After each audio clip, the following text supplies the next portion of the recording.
하나님 말씀은 사도행전 9장 32절부터 43절까지 말씀 우리 한 절씩 교독하도록 하겠습니다. 그때 베드로가 사방으로 두루 다니다가 룻다에 사는 성도들에게도 내려갔더니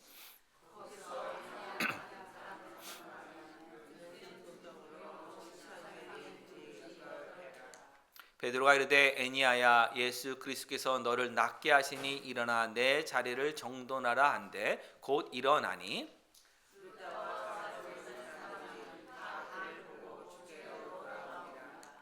요바에 다비다라 하는 여 제자가 있으니 그 이름을 번역하면 도르가라. 선행과 구제하는 일이 심히 많더니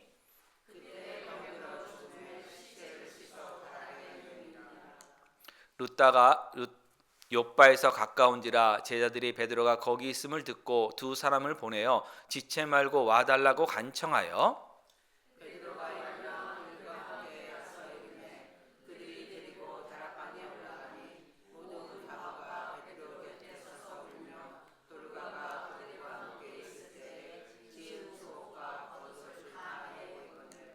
베드로가 사람을 다 내보내고 무릎을 꿇고 기도하고 돌이켜 시체를 향하여 이르되 다비다야 일어나라 하니 그가 눈을 떠 베드로를 보고 일어나 앉는지라.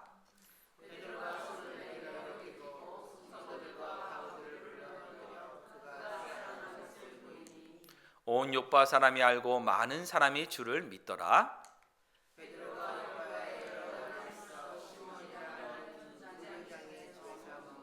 아멘. 빌딩 건물이 올라가는 것을 보면은 기반을 닦고 하나하나 이렇게 세워 이렇게 올라가면서 완성이 됩니다. 거기서 나오는 영어 표현이 뭐냐면 빌드업이라고 하는 이런 표현이 있습니다. 차근차근 진행해서 완성으로 나아간다는 뜻인데 언제인지부터는 정확하게 제가 알지 못합니다만 한국 사람들도 한국에서 이 단어를 빌드업이라는 단어를 점점 더 많이 사용하고 있습니다. 특히 축구 중계를 보면은 후방에서 공격을 차근차근 전개해 나가는 것을 보면서 빌드업 한다고 이렇게 표현할 때가 많습니다. 그런데 이 빌드업이라고 하는 표현이 성경에도 꽤 많이 사용되었습니다. 예를 들어서 교회의 덕을 세우다라는 것을 영어로 표현할 때도 build up the church라고 이렇게 표현하고 있고요.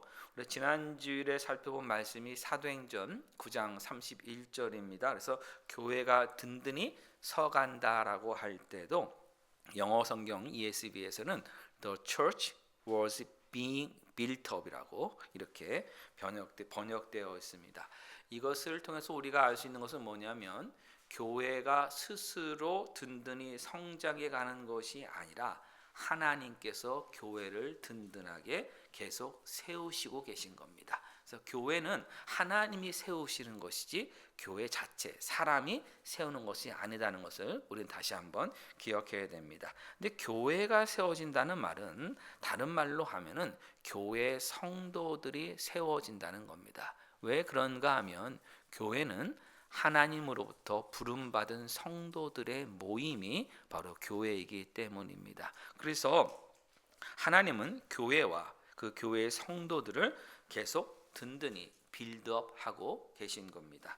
교회와 성도들의 사명인 복음 전파도 마찬가지입니다. 우리 모두가 땅끝까지 이르러 예수님의 증인이 되어야 하는 목표를 예수님께서 우리에게 주셨는데 하나님은 이 목표를 우리들이 이뤄갈 수 있도록 하나하나 빌드업하고 계십니다. 이런 관점에서 오늘 본문 말씀을 살펴보셔야 합니다.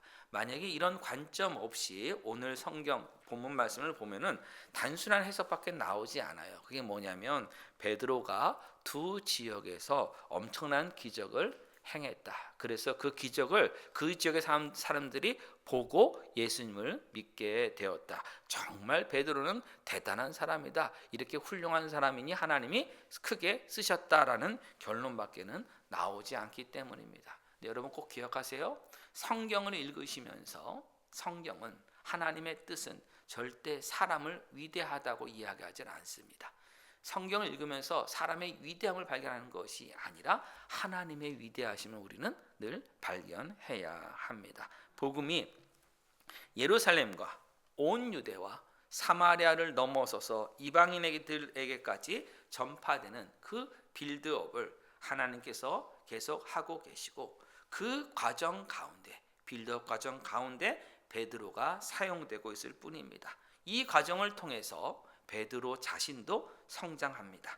베드로가 하나님께서 주신 사명을 감당해 나가는 실력을 갖추도록 하나님은 베드로를 계속 빌드업 시키고 계신 겁니다. 그러니까 하나님께서 빌드업 시키는 그 과정 속에 우리가 들어가면은 우리들도 하나님께서 빌드업 시키고 계신 거예요. 성장시키고 계시다는 것을 꼭 기억하셔야 됩니다. 32절부터 보겠습니다. 그때 베드로가 사방으로 두루 다니다가 루다에 사는 성도들에게도 내려갔더니 했습니다. 루다는 예루살렘에서 서북쪽으로 약 한 25마일 정도 떨어진 그 마을입니다. 행정구역으로 따지면 유대 지역입니다. 근데 루다로 내려갔다는 것은 예루살렘의 위치가 높은 위치, 산 꼭대기에 있기 때문에 성경에서는 무조건 예루살렘으로는 올라간다 그러고, 예루살렘에서 떠날 때는 예루살렘으로부터 내려간다고 얘기하기 때문에 루다로 내려갔다. 서북쪽에 있지만, 북쪽 방향이지만 내려갔다고 이야기를 하고 있는 것입니다. 근데 이 루다라는 지역이 행정 그 지역으로는 유대 지역에 속합니다. 그러나 이 당시에 유대와 사마리아의 구분은 유대인들이나 사마리아인들에게는 의미가 있지만 이방인들에게는 사실 아무런 의미가 없었습니다. 왜냐하면 유대와 사마리아 지역이 로마 제국의 식민지였고, 실제로 로마 제국이 파송한 총독 한 사람이 유대와 사마리아를 동시에 다스리고 있었기 때문입니다. 그런데 이 루다에 베드로가 방문하기 전에 이미 성도들이 있었다고 성경은 말씀합니다. 루다에 있는 성도들을 만나러, 예수 믿는 사람들을 만나러, 제자들을 만나러 지금 베드로가 갔기 때문입니다. 그러니까 베드로가 루다에 온 것은 루다가 아직 복음화가 이루어지지 않았기 때문에, 복음이 들어가지 않았기 때문에 처음 복음을 전하기 위해서 간 것은 아니라는 겁니다. 그러면 왜 베드로는 이 루다 지역을 방문했을까요? 루다 사람들이 그를 초청했을까요? 그것도 아닙니다. 우리가 지난주에 살펴본 말씀이 무엇이었습니까? 사울이 예루살렘에 올라옵니다. 근데 예루살렘에 올라온 이유는 베드로를 만나기 위해서 올라왔다고 갈라디아서는 분명히 말씀하고 있습니다. 그런데 그 사울이 올라와서 예루살렘 교인들과 어울리고 또한 복음을 전하다가 이제 헬라파 유대인들이 사울을 미워하며 그를 죽이려고 합니다. 이 사울을 죽이려는 유대인들의 계획을 알게 되고 예루살렘 교회 성도들이 사울의 고향인 다소로 이렇게 보냅니다. 그 과정, 사울이 다소로 가는 그 과정이 매우 위험하기 때문에 유대인들이 습격해서 언제든지 사울을 죽일 수 있기 때문에 예루살렘 교회 성도들이 사울을 호위해서 사울과 함께 가이사랴까지 가서 배를 태워서 그 다소로 보냈을 정도였습니다. 그렇다면 여러분, 베드로는 어떻겠습니까? 베드로도 위험해진 것입니다. 왜냐하면 예루살렘에서 사울이 만난 사람이 누구였습니까? 베드로였기 때문입니다. 그래서 베드로도 사울이 다소로 가는 그 동안에 예루살렘을 잠시 떠나 있을 수밖에 지금 없는 상황입니다. 그래서 베드로는 유대 지역과 사마리아 지역에 세워져 있는 교회들을 하나하나 그냥 방문하기 시작합니다. 32절 뭐랬어요? 베드로가 사방 곳곳에 다녔다라고 이렇게 이야기를 하고 있습니다. 즉 베드로는 루다를 꼭 집어서 내가 루다에서 이런 일이 하겠다라는 계획을 가지고 간 것이 아니라 사방으로 다니다가 루다를 방문한 것입니다. 루다에 와서 루다 교회 성도들을 만났는데 그때 애니아라고 하는 사람을 소개해 봤습니다. 이 애니아라고 하는 남자는 루다 교회의 성도였는지 아니면 예수님을 믿지 않는 불신자였는지는 정확히 알 수 없습니다만, 문맥으로는 사실 두 가지가 다 가능합니다. 그래서 신학자들도 이것에 대해서 불신자였다, 신자였다라고 서로 의견이 좀 갈리고 있습니다. 다만 저는 이 애니야가 성도였을 가능성이 더 크다라고 이렇게 생각을 하고 있습니다. 아무튼 이 애니야라고 하는 이 남자는 중풍병으로 인해서 8년 동안 침대에 누워 있었습니다. 본인도 8년 동안 얼마나 고통스러웠겠어요. 얼마나 힘들었겠어요. 근데 그도 힘들지만 이 애니야를 돌보는 가족들도 엄청나게 고생했을 것입니다. 매우 수고가 컸을 것이에요.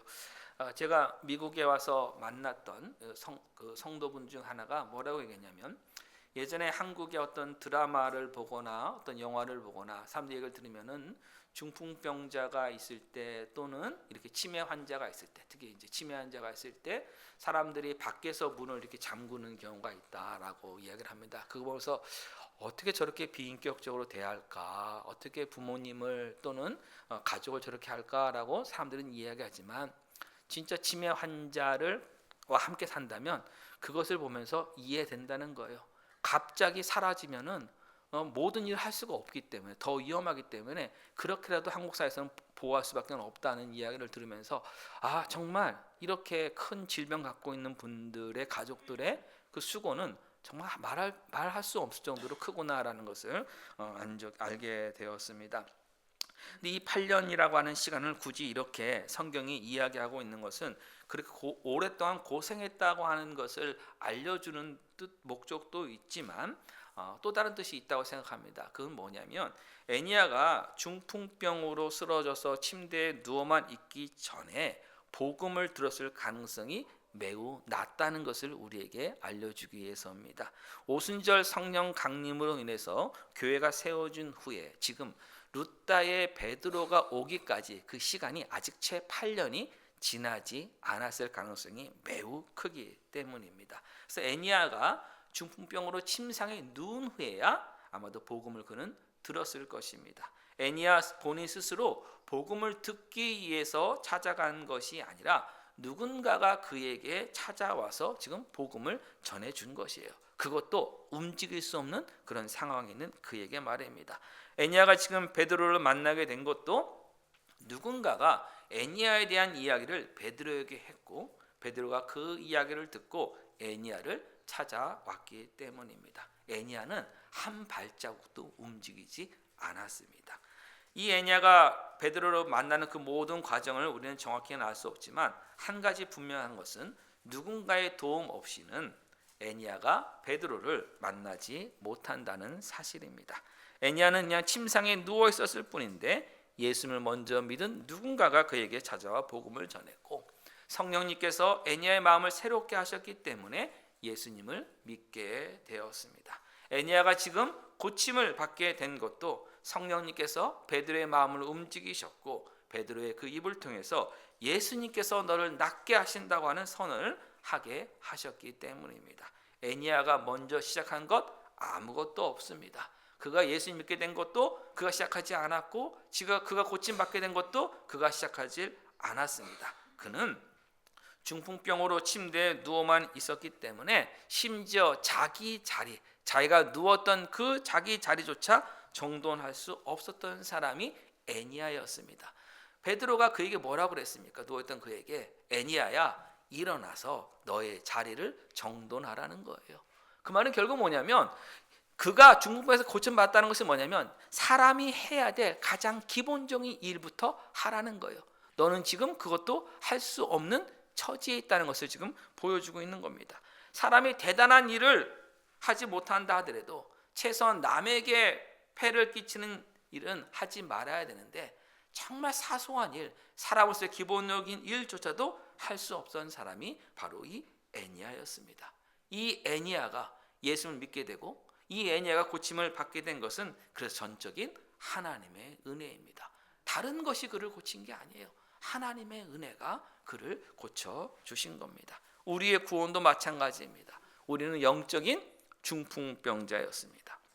그래서 우리는 세상이라는 침대를 떠날 수가 없었어요. 그 침대에서만 갇혀서 살았어요. 하나님 보시기에 뭐 큰일 아니라 작은 일, 그 선한 일조차 할 수 없었어요. 하나님에 대해서 모든 것이 다 마비되어 있었습니다. 생명은 있어요. 호흡은 하고 있어요. 그러나 하나님과 상관없는 호흡이 있어요.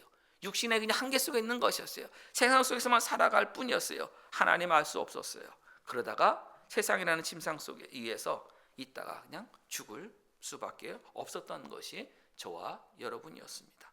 그런데 어느 날 하나님께서 먼저 예수님을 믿고 있는 믿음의 사람, 성령님의 사람을 우리 한 사람 한 사람에게 보내셨습니다. 그 사람의 입을 통해서 예수님을 알게 하셨습니다. 예수님이 우리를 죄와 사망의 권세에서 건지시는 유일한 분이심을 듣게 하셨습니다. 그리고 이 놀라운 은혜의 말씀이 믿어지게 되었습니다. 성령님께서 내 안에서 역사하셨기 때문입니다. 우리가 실력이 있어서, 우리가 머리가 좋아서 그 말이 이해되고 믿게 된 것 아닙니다. 하나님이 해 주신 것입니다. 그래서 요한복음 8장 43절은 이렇게 분명히 말씀합니다. 어찌하여 내 말을 깨닫지 못하느냐? 이는 내 말을 들을 줄 알지 못함이로다 했어요. 복음을 깨닫지 못하는 이유는 복음을 들을 능력이 없기 때문입니다. 들을 귀가 닫혀 있는 거예요. 복음을 아예 들을 수 없다라고 지금 말씀하고 있는 거예요. 그 귀가 지금 닫혀 있기 때문입니다. 그래서 복음이 들릴 때 그냥 다른 이해가 똑같이 들리는 거예요. 복음이 복음으로 들리는 것은 우리 귀가 열려 있을 때만 가능해요. 그래서 하나님이 열어주실 때만 가능한 것입니다. 그래서 요한복음 8장 40절 또 연결해서 이렇게 말씀합니다. 하나님께 속한 자는 하나님의 말씀을 듣나니 너희가 듣지 아니함은 하나님께 속하지 아니하였음이로다 라고 말씀합니다. 하나님께 속해 있어야 하나님의 말씀이 들리고 하나님의 말씀을 들을 수 있습니다. 그 말씀이 들려야 또한 하나님의 말씀에 순종할 수 있게 됩니다. 즉 하나님께서 먼저 찾아와 주셔서 우리를 거듭나게 하셔야 하나님의 말씀이 들리는 겁니다. 우리가 먼저 하나님 찾은 것 아니에요. 하나님의 말씀을 우리 머리로 이해해야 구원받는 것 아닙니다. 우리는 영적으로 하나님을 향해 무능한 사람, 영적인 중풍병자였다는 사실을 놓쳐서는 안 됩니다. 그것을 정확하게 기억할 때 우리가 하나님의 은혜에 더 크게 감사할 수가 있습니다. 요한복음 6장 65절 말씀입니다. 내 아버지께서 오게 하여 주지 아니하시면 누구든지 내게 올 수 없다 하였노라 하시니라 했어요.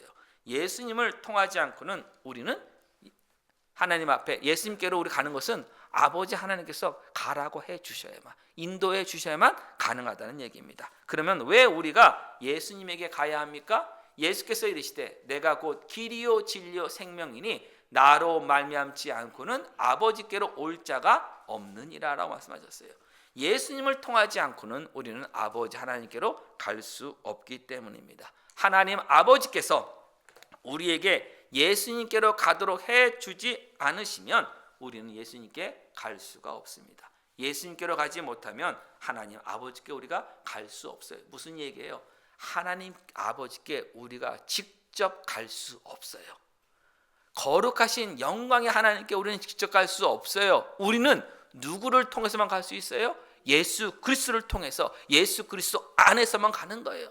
예수 그리스도를 믿는 믿음으로 하나님 아버지께 가는 거예요. 그런데 그럼 예수님께로 우리가 가지 못하면 아버지 하나님께 갈 수 없는데 우리가 어떻게 예수님 갈 수 있느냐? 아버지 하나님께서 허락해 주셔야만, 인도해 주셔야만 우리는 예수님을 만날 수 있는 것입니다. 그러면 우리가 어떻게 아버지께서 우리를 인도하신 것을 알 수 있습니까? 고린도서 12장 3절 말씀이에요. 성령으로 아니하고는 누구든지 예수를 주시라 할 수 없느니라. 성령 하나님께서 복음을 들을 때 그것을 알게 하여 주셔서 예수님이 우리의 구원자이심을 깨닫게 하여 주시기 때문에, 그것을 믿게 하여 주시기 때문에 우리는 예수님께로 가고 예수님을 영접할 수 있는 것입니다. 그래서 삼위일체 하나님의 일하심이 없으면 우리는 하나님을 알 수도 없고 믿을 수도 없습니다. 그러므로 우리는 구원이 전적인 하나님의 은혜라고 고백할 수밖에 없는 것입니다. 베드로의 그 기도를 통해서 애니아가 치유받다는 그 소식이 이 루다와 또한 사론 지역에 널리 퍼지게 되었습니다. 사론 또는 샤론이라고 얘기하는데 우리 찬송가에 샤론의 꽃 예수로 하는 이런 찬송도 있을 정도입니다. 근데 이 샤론 지역이 어디냐라고 보시면 지금으로 치면은 그 가자지구, 팔레스타인 가자지구 지중해 연안에 있는 그 가자지구의 조금 우회 지역이 요바라고 하는 지역입니다. 근데 거기서부터 북쪽으로 쭉 해안가를 따라서 30마일 정도 더 올라가는 그 사이 30마일이고 내륙 쪽으로 그러니까 동쪽으로는 한 10마일 정도 더 들어가는 지역까지가 그 이스라엘 땅에서 그 샤론 평야라는 곳인데 이곳이 매우 비옥한 농업지대입니다. 그래서 올리브 농사가 잘 되고 포도가 매우 잘 재배되는 곳입니다. 이 샤론 평야의 최남단 항구 도시가 앞에서 말씀드린 요바라고 하는 지역입니다. 결국 뭐냐면 루따에서 있었던 그 일이 바로 이 요바 지역까지 샤론 평야 지역까지 지금 다 퍼지게 된 것입니다. 그러자 요바에 사는 그리스도인들이 예수 믿는 제자들이 루따에 있는 베드로에게 두 사람을 보냅니다. 그 말은 뭐냐면 요바에 이미 교회가 존재하고 있었던 것입니다. 베드로에게 요바 지역으로 와달라고 간청하자 베드로가 요바에 옵니다. 요바에 가니 요바 교회 그 성도들이 베드로를 데리고 어느 집에 다락방으로 이렇게 올라갑니다. 가서 베드로가 올라가니까 베드로를 보면서 그곳에 있었던 모든 가부들이 울면서 도르가라고 하는 이 사람이 한 일에 대해서 이야기합니다. 근데 도르가는 헬라어 이름이고 원래 이름은 아람어로 다비다라고 하는 이름입니다. 요바에 다비다라고 하는 여제자가 있으니 그 이름을 번역하면 도르가라. 선행과 구제하는 일이 심히 많았다라고 합니다. 이 다비다라고 하는 사람에게만 여제자라는 단어가 사용됐을 정도로 이 사람은 매우 신실하게 신앙생활한 그리스도인입니다. 요바 교회의 성도들은 남녀를 막론하고 이 다비다의 믿음과 삶을 인정해 준 것이죠. 특히 선행과 구제하는 일을 그가 병이 들어서 죽을 때까지 계속해서 열심히 했습니다. 그가 복음을 전하고 말씀을 가르친 것은 아니지만 예수님의 은혜와 사랑을 입은 제자로서 삶을 그가 할 수 있는 일을 한 거예요. 여자로서 할 수 있는 그 일을 그가 충실하게 했던 것입니다. 그런데 이 도르가가 병이 들었고 결국 죽었습니다. 이 도르가가 죽자 요바교회 교인들이 장례식을 치르는데 베드로가 가까운 이 루따에 있다는 것을 알고 두 사람을 보내서 베드로를 모셔옵니다. 그러니까 베드로가 루따에서 했던 그 일들을 이미 다 전에 들었던 것이죠. 이 여제자 한 사람을 위해서 그것도 이미 죽은 사람을 위해서 베드로가 찾아가서 부탁을 한 것입니다. 몇 년 전 이 본문의 말씀을 읽을 때 한 단어가 눈에 들어와서 한참 동안 묵상한 적이 있습니다. 그 단어는 39절에 나오는 일어나라고 하는 단어입니다. 베드로가 일어나라고 나오는데 어찌 보면 아무런 의미가 없는 말입니다. 베드로가 앉아 있는데 사람들이 와서 부탁하니까 일어났다는 것이 되기 때문입니다. 그런데 전체 32절부터 43절까지 일어나가 총 6번이나 나옵니다. 34절에는 나음을 입은 중풍병자의 첫 행동이 뭐냐면 일어나는 것이었고요. 40절에서 다비다가 살아났을 때도 일어나 앉았습니다. 베드로가 39절에 일어나서 함께 갔다는 말은 뭘 결국 말하고 있는 거냐면 먼저 살아난 사람, 먼저 일어난 사람, 먼저 예수님부터 치유받은 사람, 먼저 건강한 사람으로 함께 갔다는 것입니다. 믿음이 살아있다는 것은 하나님을 향해서 일어나는 겁니다. 하나님을 향해서 일어나 일을 하는 것이에요. 믿음에 살아있는 사람은 하나님의 은혜를 증거하기 위해서 일어납니다. 하나님의 영광을 위해서 일어납니다. 여러분, 그래서 교회에 와서 가만히 앉아서 예배만 구경하고 가지 마시기 바랍니다. 일어나서 하나님께서 일하시는 곳에 동참하셔야 합니다. 교인들과 함께 있으셔야 합니다. 베드로가 일어나 두 사람과 함께 갔던 것처럼 말입니다. 베드로가 도착하자 그곳에 모인 과부들이 베드로 곁에 서서 울면서 도르가가 그들과 함께 있을 때 지은 속옷과 겉옷을 다 내보여줍니다. 가난한 사람들, 옷이 없는 사람들을 구제하기 위해서 겉옷을 만들어주는 것도 쉽지 않지만 그래도 겉옷을 만들어주면 다른 사람들에게 내가 한 일을 알릴 수 있는 일이기 때문에 저 겉옷 누가 만들어준 거예요? 새로운 옷이네. 누가 만들어준 거예요? 도르가가 만들어준 겁니다. 다 알 수 있는 일이기 때문에 할 만한 일이기도 합니다. 그런데 남을 돕는데 돕는 표가 나지 않는 일까지 하는 사람은 여러분 흔하지 않습니다. 속옷은 눈에 보이지 않습니다. 지금 세상이 아니에요. 지금은 속옷과 겉옷이 구분이 잘 안 되는 세상이 됐지만 옛날 그때는 확실히 속옷은 속옷이고 겉옷은 겉옷인 시기입니다. 속옷은 눈에 보이지 않습니다. 그러나 속옷은 꼭 필요한 것입니다. 도르가가 어떻게 만든 거예요? 도움받는 사람들을 위해서 꼼꼼하고 세심하게 살피면서 그가 섬긴 것이에요.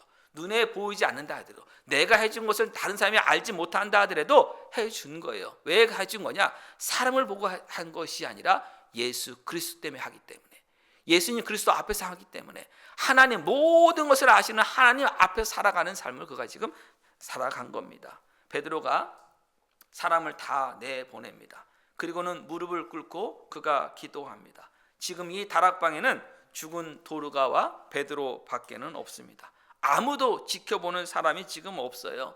베드로가 기도하더라도 무릎 꿇지 않아도 됩니다. 베드로는 자신을 지켜볼 사람이 아무도 없는 그곳에서 무릎을 꿇습니다. 무엇보다도 베드로는 죽은 도르가가 누워있는 침대 반대 방향을 향해서 무릎을 꿇습니다. 죽은 시신을 향해 무릎을 꿇지 않고 결국 무엇이에요? 그곳에 함께하고 계시는 살아계신 예수님을 향해 무릎을 꿇은 거예요. 우리가 기도할 때도 마찬가지예요. 누가 나를 내가 기도하는 걸 보면서 어머 우리 목사님 기도 열심히 하시는 분이시네, 우리 집사님이 기도 열심히 하시는 분이네, 이런 칭찬 듣기 위해서 사람 보이는 기도하는 것이 아니라 안 보이는 곳에서, 그러나 그곳에 누가 함께 계시기 때문에, 예수님이 그곳에 계시기 때문에 예수님께 기도하는 거예요. 다른 사람 눈치 보고 하는 것이 아니에요. 알아주든 알아주지 않던 간에 우리가 예수님의 사람으로 해야 할 일을 하는 것이 진정한 믿음이고 진정한 신앙생활인 것입니다. 베드로는 그때 그 살아계신 예수님을 향해서 무릎을 꿇습니다. 예수님께 기도합니다. 그래서 결국 무엇이에요? 우리가 누군가 앞에 무릎을 꿇고 간구한다는 것은 나는 이 일을 할 수가 없습니다. 나는 이것을 해결할 수 없습니다. 내가 지금 바를 수 있는 것은 뭐냐면 자비를 구하는 것뿐입니다. 은혜만을 구하는 것뿐입니다. 내게 은혜를 베풀어 주시옵소서. 제발 저를 불쌍히 여주셔서 이 일을 이루어 주시옵소서. 제발 저를 도와주시옵소서 할 때 우리가 무릎을 꿇고 간구하잖아요. 베드로가 지금 무엇을 한 거예요? 무릎을 꿇은 거예요. 하나님, 예수님, 저는 아무런 능력이 없어요. 제 능력과 제 지혜로는 아무것도 할 수 없습니다. 하나님, 저는 하나님의 은혜만을 지금 구하오니 은혜를 베풀어 주시옵소서라며 그가 무릎을 꿇고 기도한 것입니다. 베드로가 기도한 후에 자신의 몸을 돌이켜서 시체를 향해서, 순서 보세요. 몸을 돌이켜서 시체를 향했다고 얘기합니다. 다비다여 일어나라고 말합니다. 그러자 다비다가 눈을 뜹니다. 베드로를 봅니다. 다비다가 엄청 놀랐을 것 같습니다. 다비다가 일어나서 그가 앉습니다. 그러자 베드로가 손을 내밀어서 이 다비다를 일으킵니다. 이미 일어나서 앉아 있는 다비다를 베드로는 왜 손을 내밀어 일으켜 세웠을까요? 저는 이걸 보면서 마가복음 5장 35절 이하의 말씀이 생각납니다. 예수님께서 야이로의 그 죽은 딸을 살리시는 기적이 그곳에는 기록되어 있습니다. 예수님께서 야이로의 딸의 손을 잡고 일으키시며 그때 뭐라고 말씀하시냐면 달리다 굼이라고 이렇게 말씀하셨습니다. 달리다라고 하는 것은 작은 소녀라는 뜻의 아람어입니다. 예수님 때는요, 이스라엘 사람들, 유대인들은 말하는 언어가 아람어였습니다. 성경이 기록된 언어는 히브리어였지만 말할 때는 아람어만 그때 사용했습니다. 그래서 달리다 굼이라 할 때 달리다는 작은 소녀를 뜻하고 굼은 일어나라는 뜻입니다. 아람어로. 그래서 달리다 작은 소녀여 일어나라. 그래서 달리다 굼이라고 이렇게 말씀하신 겁니다. 근데 여러분 그거 아세요? 다비다와 달리다는 알파벳 글자가 하나만 다릅니다. B하고 L만 차이가 있습니다. 그래서 TAB로 시작되면 다비다가 되고요. TAL로 시작되면 달리다가 됩니다. 뜻이 똑같아요. TABITHA 그게 다비다예요. 예, 근데 그것에 L 중간에 B 대신 L 넣으면 그게 달리다가 되는 것입니다. 39절에 도르가가 한 일에 대해서 이렇게 선행과 구제를 많이 했고 이 사람이 심지어는 속옷까지도 만들어서 사람들에게 줄 정도로 신실한 사람이고 오직 예수님만 바라본 사람입니다라고 과부들이 울면서 베드로에게 다 얘기했어요. 사람은 방금 들은 것을 기억하면서 이야기합니다. 사람이요, 여러분 그거 아세요? 어떤 사람이 말하는 걸 보면 30분 전에 누구를 만난지를 추측할 수 있대요. 사투리를 심하게 쓰는 사람들을 만나잖아요. 그 사람하고 얘기하고 있잖아요. 30분 후에 다른 사람 만나면 내가 그 사투리 비슷하게 얘기할 경우가 있어요. 이게 무슨 얘기냐? 지금 계속 도르가가 한 이야기, 도르가라는 이야기만 계속 베드로가 들었어요.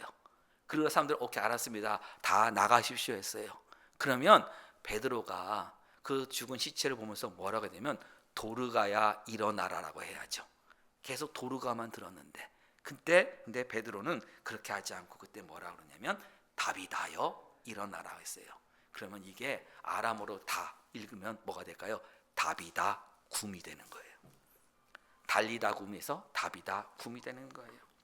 베드로가 무릎 꿇고 기도할 때 아마도 이게 생각이 났을 겁니다. 예수님께서 야이로의 딸을 살리실 때 그 방 안에는 베드로와 요한과 야고보 그리고 야이로의 부모님만이 그곳에 있었습니다.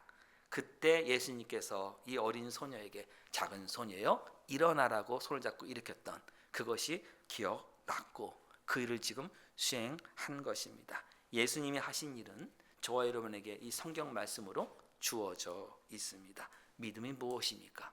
하나님께서 우리에게 주신 하나님의 말씀을 기억하고 그 말씀을 의지하고 그 말씀대로 사는 것이 여러분 믿음입니다. 믿음은 하나님께서 주신 말씀을 붙들고 기도하는 것이 믿음입니다. 믿음의 사람은 그래서 말씀 붙들고 기도합니다. 베드로가 자신에게 능력이 있었다면 절대 무릎을 꿇지 않았을 것입니다. 기도하지 않았을 것입니다. 베드로 아무 능력이 없었습니다.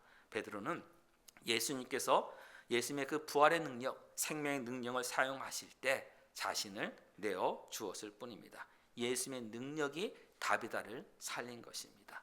베드로가 한 일은 예수님의 뜻에 자신을 맡긴 것뿐입니다. 하나님의 영광과 능력이 나타나는 도구가 되도록 하나님의 뜻에 베드로가 순종했습니다. 여러분 이것이 믿음의 모습입니다.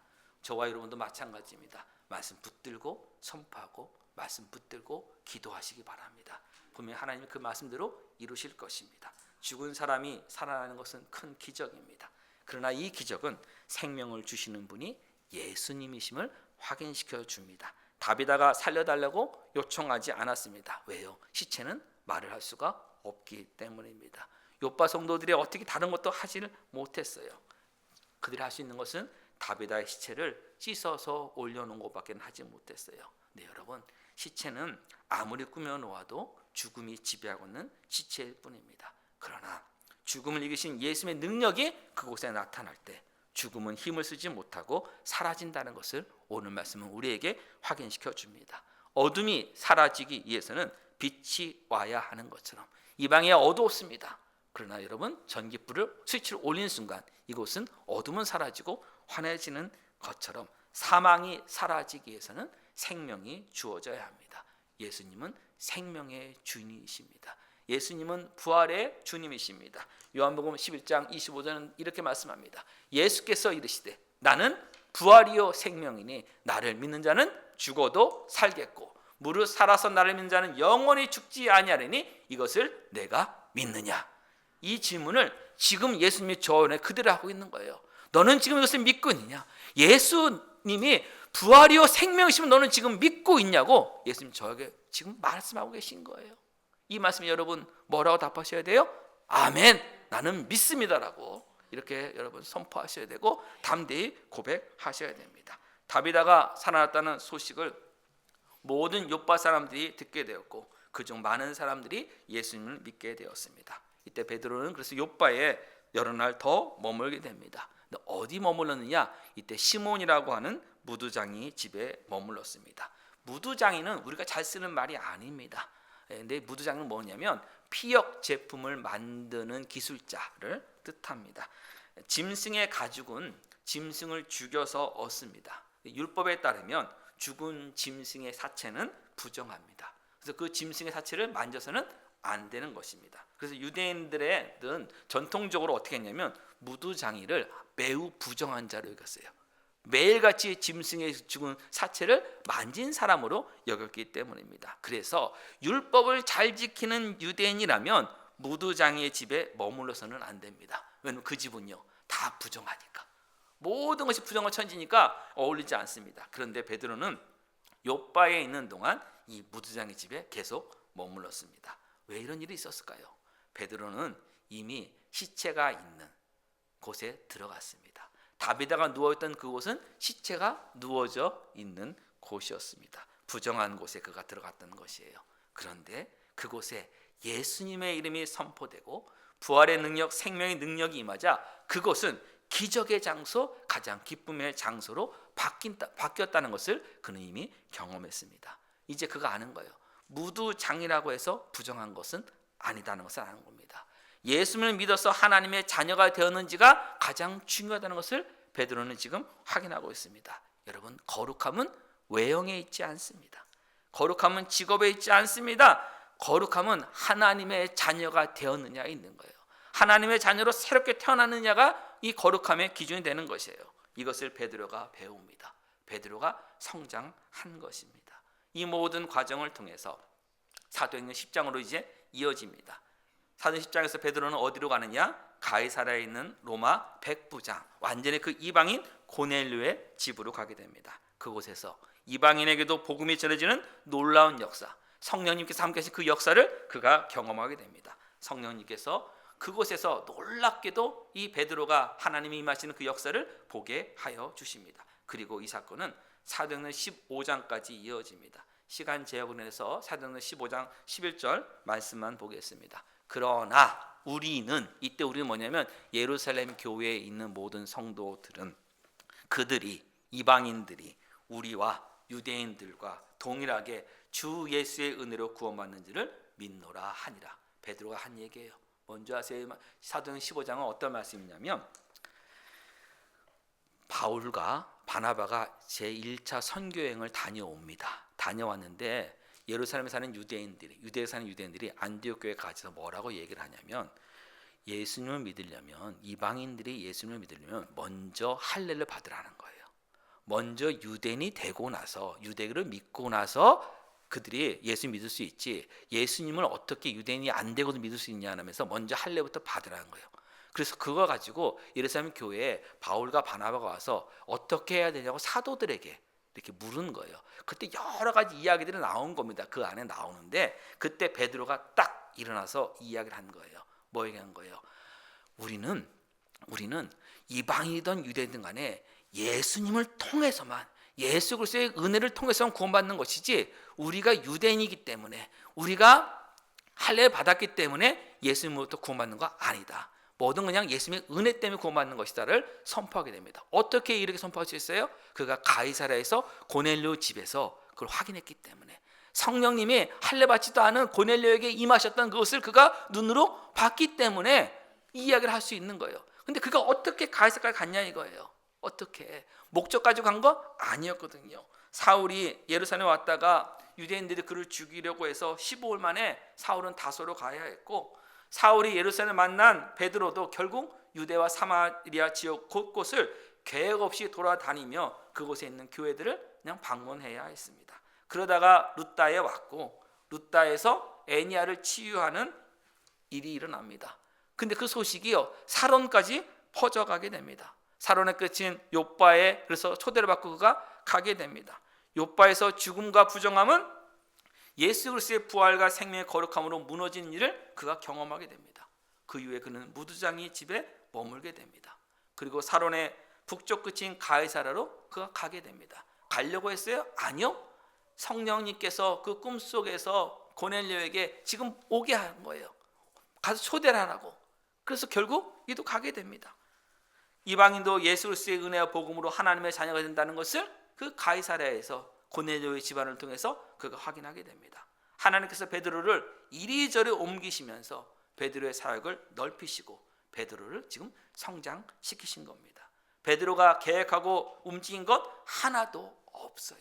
핍박이 오니 피한 것뿐이에요. 그냥 정신없이 가다 보니 루다에 간 것뿐이에요. 그곳에서 애니아를 소개받은 것뿐이에요. 그때 예수님의 이름으로 그냥 고친 것뿐이에요. 예수님께서 고쳐주신 것뿐이에요.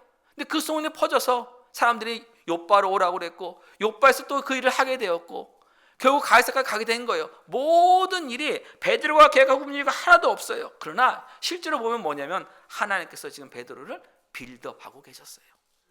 아무것도 아닌 것 같아도 하나님은 지금 베드로를 사용하고 계셨고 훈련시키고 계셨고 성장시키고 계셨어요. 단계별로. 그래서 엄청난 이 사도행 15장의 선포, 그들이든 아니든 이방인이든 유대든 모두가 주 예수의 은혜로 구원한다는 놀라운 선을 하게 만든 것입니다.